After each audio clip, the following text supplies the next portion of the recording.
Hello everyone, welcome to another episode of movies universe. तो friends, Kantara movie OTT पर release हो चुकी है और इस मूवी ने वर्ल्ड वाइड 400 करोड़ का कलेक्शन भी कर लिया है।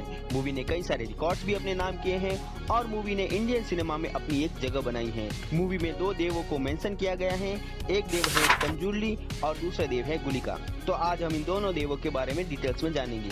कांतारा मूवी में दिखाए गए देव पंजुर्ली का कर्नाटक में बहुत इम्पोर्टेंस है। वहाँ के लोग भूत कोला त्योहार में देव पंजुर्ली का वेश रखकर डांस करते हैं, जैसा हमने मूवी में भी देखा है। और इसी तरह वहाँ के लोग देव पंजुर्ली की प्रेजेंस फील करते हैं।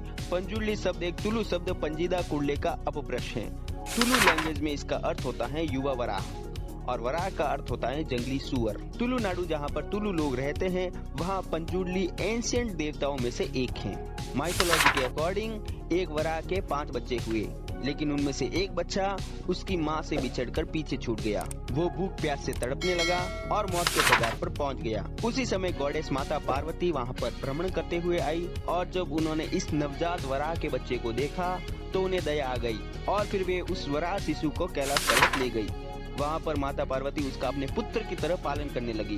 कुछ सालों बाद उस वराह के बच्चे ने एक विकराल वराह का रूप ले लिया और समय के साथ साथ उसके दांत भी निकल आए, जिससे उसे खुजली की परेशानी होने लगी और अपनी खुजली से बचने के लिए वो पृथ्वी पर लगी सारी फसलों को नष्ट करने लगा, जिससे पूरे संसार में अन्न की कमी होने लगी, भोजन की कमी होने लगी और लोग भूख से मरने लगे। उसके बाद जब शंकर भगवान ने ये सब देखा तो उन्हें संसार के कल्याण के लिए उस वराह का वध करने का निश्चय किया। और जब इसकी खबर माता पार्वती को लगी तो उन्होंने महादेव से प्रार्थना की कि उसका वध न करे।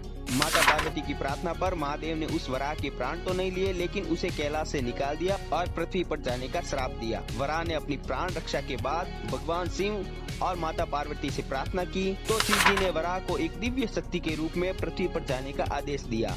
साथ ही वहाँ के मनुष्यों और फसलों की रक्षा करने का भी आदेश दिया।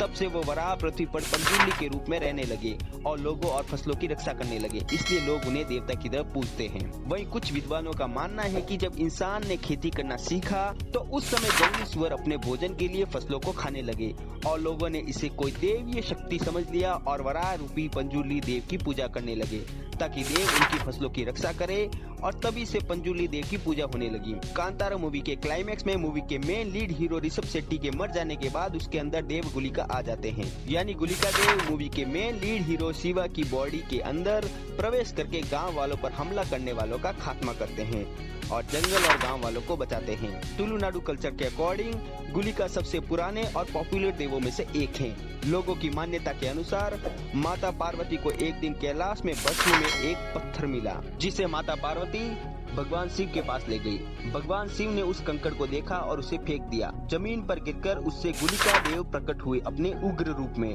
उन्होंने भगवान शिव से पूछा कि मैं कहाँ जाऊँ। इस पर शिव जी ने उन्हें विष्णु भगवान के पास भेज दिया। फिर विष्णु भगवान ने उन्हें पृथ्वी पर नैना उला सांके की गर्भ में भेज दिया। और तुलु नाडु के अकॉर्डिंग 9 महीने बाद गुलिका देव ने अपनी माँ से पूछा कि वो किस मार्ग से बाहर आई, जिस पर उसकी माता ने कहा कि जिस मार्ग से सभी संतान आती हैं उसी मार्ग से आ जाओ।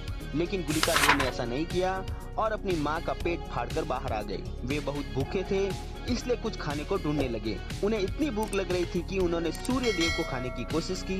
फिर उन्होंने कई मछलियाँ खाई और जानवरों का खून भी पिया, लेकिन उनकी भूख शांत नहीं हुई। अंत में भगवान विष्णु ने अपनी छोटी उंगली खाने को दी, जिससे उनकी भूख शांत हो गई।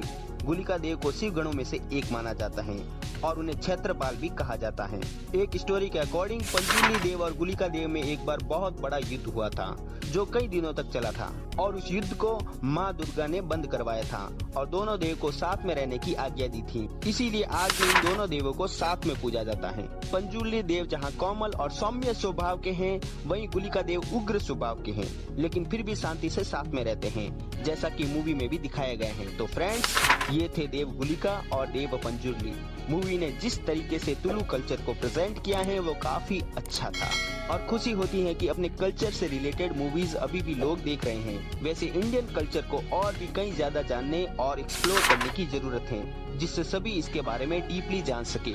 तो फ्रेंड्स, आज के लिए बस इतना ही। मैं मिलता हूँ नेक्स्ट वीडियो में, तब तक के लिए देखते रहिए मूवीज यूनिवर्स।